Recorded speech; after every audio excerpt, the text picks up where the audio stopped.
Hello students, myself Hero Raval, standard 8th subject science. Okay students, today we have learned chapter number 10, reaching the age of adolescence. Okay, chapter number 10, reaching the age of adolescence. Today's date 19 September 2020. Chapter number 10, reaching the age of adolescence.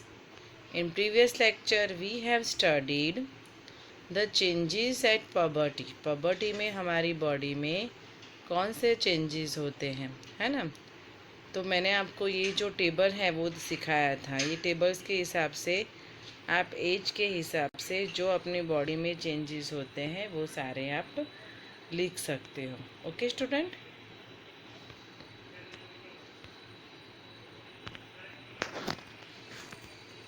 Okay इसका मैंने एक example भी दिया था। आप अपनी height के हिसाब से अपना जो वेट है वो सब काउंट करके इसमें हम कर सकते हैं, है ना। और हमने ये भी देखा था कि initially girls grow faster than boys, है ना। गर्ल्स जो होती है वो बॉयज़ से ज़्यादा उनका ग्रो अप होता है। Both reach but by about 18 years of age both reach their maximum height. 18 years तक उनकी हाइट हो जाती है। मैक्सिमम हाइट जितनी होनी चाहिए वो हाइट 18 ईयर्स तक होती है ना। उसके बाद उनकी हाइट नहीं बढ़ती है। The rate of growth in height varies in different individuals. सबकी हाइट है वो अलग अलग टाइप से बढ़ती है। Some may grow suddenly at puberty and then slow down, while others may grow gradually. कोई सडनली बढ़ती है, कोई धीरे धीरे उनकी हाइट बढ़ती है। फिर हमने देखा था नहीं, there is no need for Paheli to worry. Paheli को चिंता करने की ज़रूरत नहीं है। All parts of the body do not grow at the same rate.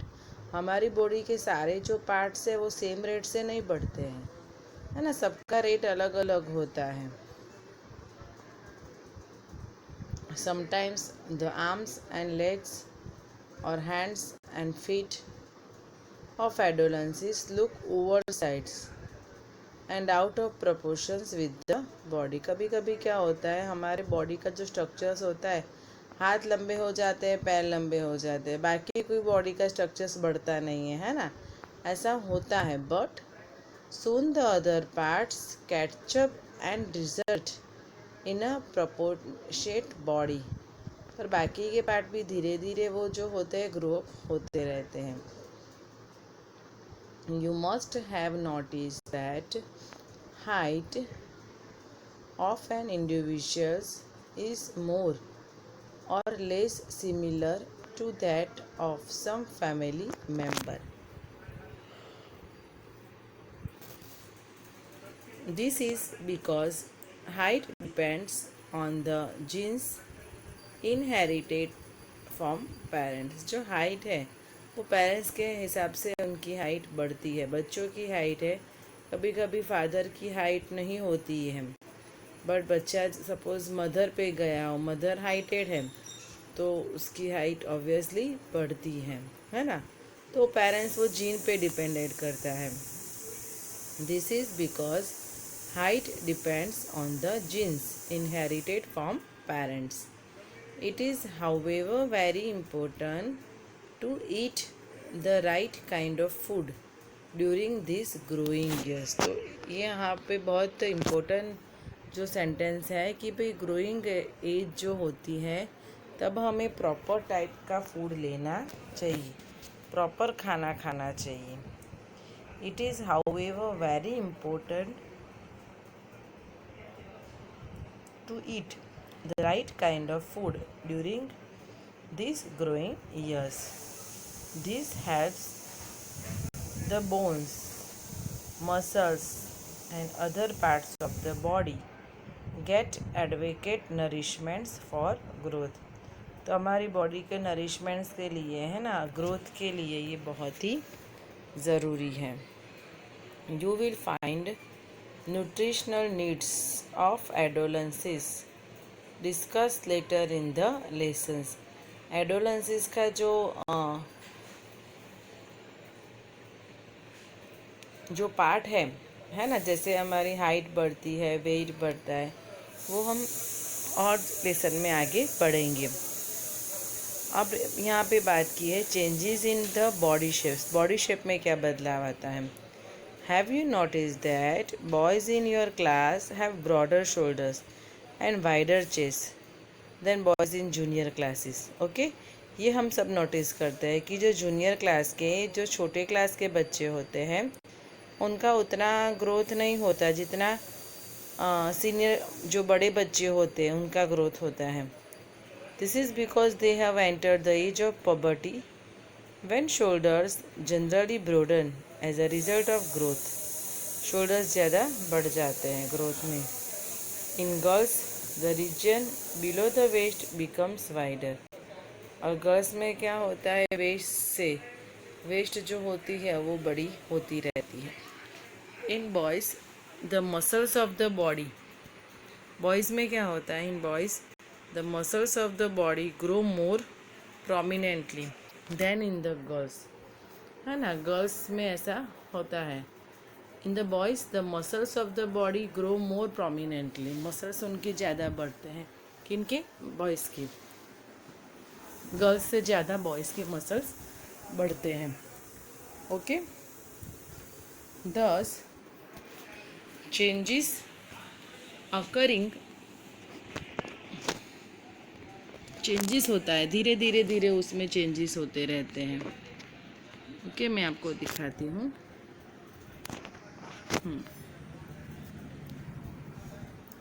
This is because they have entered the age of puberty when shoulders generally broaden as a result of growth. In girls the region below the waist becomes wider.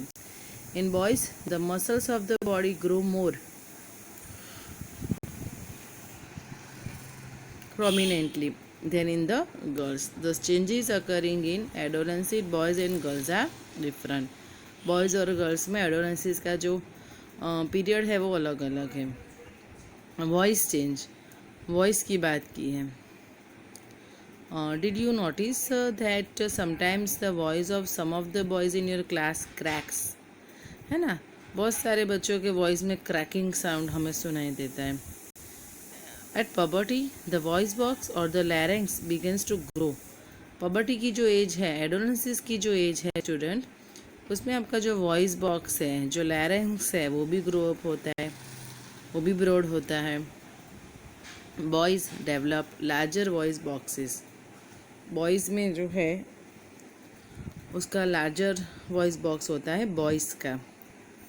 Okay, boys develop larger voice boxes. The growing voice box in boys can be seen as a protecting part of the throat called Adam's apple. देखो यहाँ बताया diagram में, आप देख सकते हो। This is the Adam's apple. ये जो है पार्ट बाहर दिखाई देता है, this is the Adam's apple. Diagram में भी आप देख सकते हो। Okay, in the girls the larynx is hardly visible from the outside because of the small size.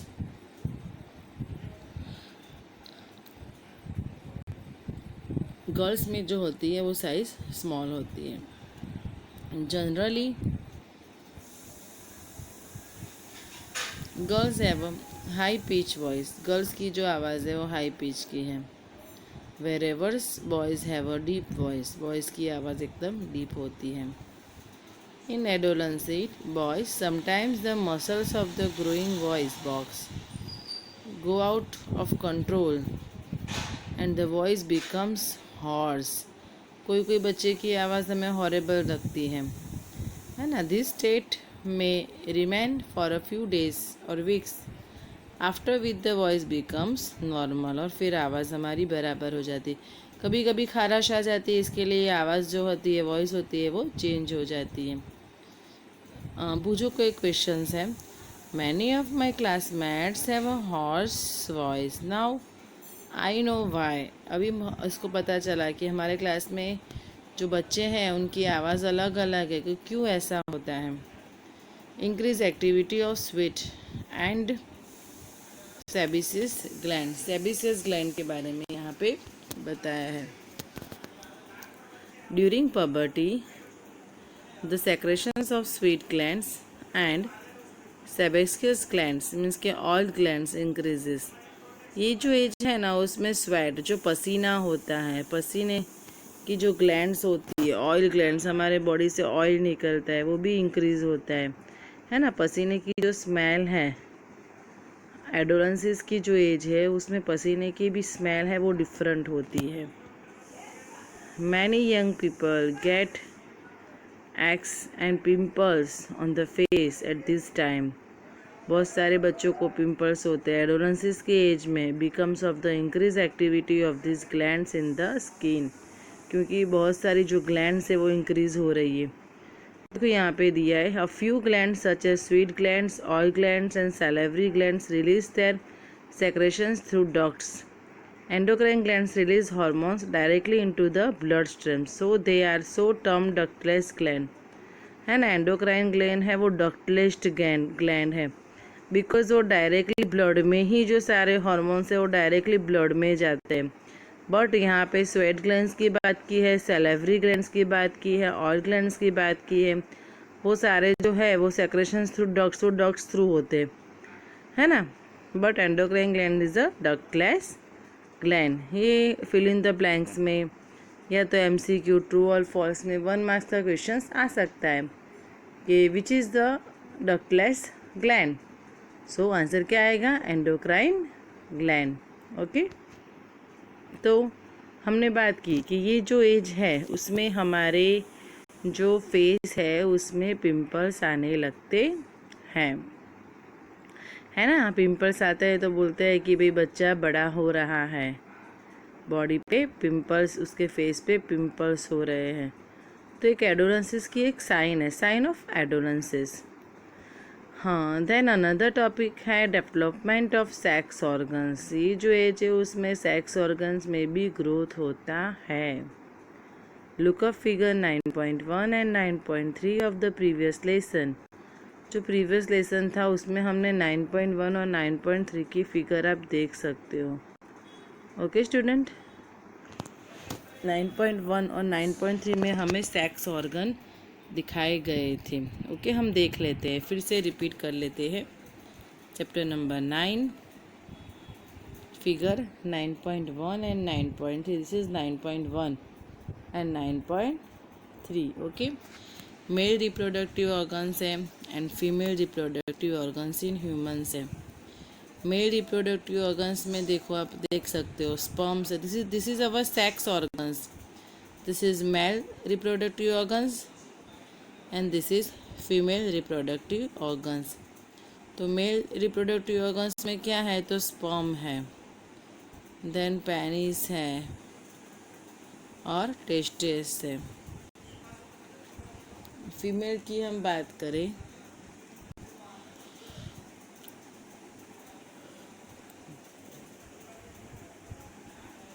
Uterus है, ओविडक्ट है एंड ओवेरी है. ये फीमेल रिप्रोडक्टिव ऑर्गन्स है. ओके. ध्यान से देखिए. तो ये जो एडोलेंसिस की एज है उसमें सेक्स ऑर्गन्स जो हैं वो बढ़ते रहते हैं, उसमें बदलाव आता है. ओके. मेल रिप्रोडक्टिव ऑर्गन्स की हम बात करते हैं तो उसमें क्या है? The mail reproductive organs include a pair of testis, 2 sperm ducts and a penis. The testes produce the male gamete called sperms. Millions of sperms are produced by the testes. Look at figure 9.2 which shows the pictures of a sperm. True sperms are very small in size. Each has a head, a middle piece and a tail. Does it appear to be a single cell? ये single cell दिख रहा है? No, ये mail reproductive organs है. Then female में आप देख सकते हो ओविडक्ट है, ओवेरीज है, pair of ovaries, okay, oviducts means के फैलोपियन ट्यूब्स होती है, एंड द यूटेरस, ये जो है वो फीमेल ऑर्गन्स है। ओके, अभी हम हमारे चैप्टर पे आ जाते हैं, वो पॉइंट पे आ जाते हैं कि क्या होता है सेक्स ऑर्गन्स का। तो sex, development of sex organs, हमने 9.1 और 9.3 की फिगर हमने देखी है। पबर्टी में sex organs like the testis and penis developed completely. The testes also began to produce sperms. In girls, the ovaries enlarge and eggs began to mature. Also, ovaries start releasing mature eggs. Ovary में से धीरे धीरे mature eggs जो होते हैं वो निकलने लगते हैं in this age, puberty age, adolescence age में। Then reaching mental, intellectual and emotional maturity, इसमें क्या होता है, तो adolescence is also a period of change in a person's way of thinking. ये जो एज होती है एडोलेंसिस की जो एज, उसमें थिंकिंग में बहुत सारा बदलाव आ जाता है, बच्चे खुद अपना डिसीजन लेने लगते हैं। Adolescence are more independent than before and are also self conscious, है ना, अपने खुद का ज़्यादा ध्यान रखते हैं, उनको सेल्फ रिस्पेक्ट बुरा लगता है। छोटे स्टैंडर्ड में बच्चे होते हैं तो हम उसको मुर्गा बनाते हैं, बेंच पे खड़ा कर देते हैं, तो उनको इतना नहीं लगता। पर जब एडोलेंसिस की एज हो जाती है, 7th 8th 9th में बच्चे आ जाते हैं, तब आप उसको मुर्गा बनाने की बात तो दूर रही, आप पूरे क्लास के सामने उसको खड़ा करो तो भी उनको सेल्फ रिस्पेक्ट, उनको बुरा लगता है कि टीचर ने हमको खड़ा किया। बहुत सारी ऐसी बात है, स्कूल की बातें नहीं, घर की बात भी आप देखिए कि ये एज में बच्चों को बुरा लगता है। Intellectual development takes place and they tend to spend considerable time thinking, उनका थिंकिंग ही अलग हो जाता है। In fact it is often the time in one's life when the brain has the greatest capacity for learning. ये जो उनकी as है उसमें उसका ब्रेन है वो ज़्यादा शार्पनेस वाला हो जाता है, वो अच्छा लर्निंग कर पाते, जो उनको लर्न करना होता है वो कर सकते हैं। तो यही जो एडोलेंसिस की एज है जिसमें बच्चे अपनी ज़िंदगी बना भी सकते हैं और अपनी ज़िंदगी को बिगाड़ भी सकते हैं। तो यही एज में पेरेंट्स को ज़्यादा ध्यान रखना है बच्चों का। Sometimes, however, an adolescent may feel insecure while trying to adjust to the change in the body and mind. कभी कभी ये जो एज है ना उसमें बच्चे इनसिक्योर, अपने आप को इनसिक्योर फील करते हैं क्योंकि इनकी बॉडी में बहुत सारा बदलाव आने लगता है, वो समझ नहीं पाते कि हमारी बॉडी में क्या चेंज आ रहा है। तो पेरेंट्स को यही एज में बच्चों को समझाना चाहिए, है ना, सारे पार्ट जो होते हैं बॉडी पार्ट्स, उनकी जो होती है वो इंफॉर्मेशंस बच्चों को यही एज में देनी चाहिए, क्योंकि कोई उसको गलत इंफॉर्मेशन देगा तो बच्चा गलत सीखेगा, ठीक है, उनके माइंड में जो होती है वो गलत इफ़ेक्ट होती है, वो ये एज में नहीं होना चाहिए। But as adolescent learners You should know that there is no reason to feel insecure. एक बात दिमाग में हमें याद रखनी चाहिए कि एडोलेंसिस की एज ऐसी एज नहीं है कि जब आपको इसका रीज़न ही नहीं अपने आप को इनसिक्योर आप महसूस करो। This changes are a natural part of growth up. ये जो चेंजेस हो रहा है आपकी बॉडी में वो तो नेचुरल चेंजेस है ना। एडोलेंसिस की एज में बॉयज़ को जो होता है जो लिप्स के ऊपर जो हैरी पार्ट आता है ना, मूछें आती हैं, वो नॉर्मल बात है। एडोलेंसिस की एज में जो गर्ल्स पीरियड्स में होती है ना, वो जो है वो एक नॉर्मल बात है। ओके स्टूडेंट, तो आपको समझना चाहिए ये एज में बच्चों को पेरेंट्स को बच्चों को समझना चाहिए, पेरेंट्स को सपोर्ट करना चाहिए बच्चों को, कि बच्चे गलत राह में ना चले जाएं। ये एक ऐसी एज है जिसमें बच्चे जो है पेरेंट्स से ज़्यादा अपने फ्रेंड्स की बातें मानते हैं। उनको फ्रेंड्स में जो होता है विश्वास वो ज़्यादा होता है कंपेयर टू हिज पेरेंट्स। तो ये एज में पेरेंट्स को बच्चों को फ्रेंड की तरह ट्रीट करना चाहिए, है ना। फ्रेंड्स की तरह बच्चों के साथ उनका बर्ताव होना चाहिए। ओके स्टूडेंट, समझ में आ गया इतना, है ना। जो मैंने पढ़ा एक बार अच्छे से आप रीड कर लेना। ओके, नेक्स्ट वीडियो में हम इससे आगे देखेंगे। आपको ये वीडियो जो है वो पसंद आया हो तो हम मेरी चैनल को आप सब्सक्राइब कीजिए। Okay student, thank you.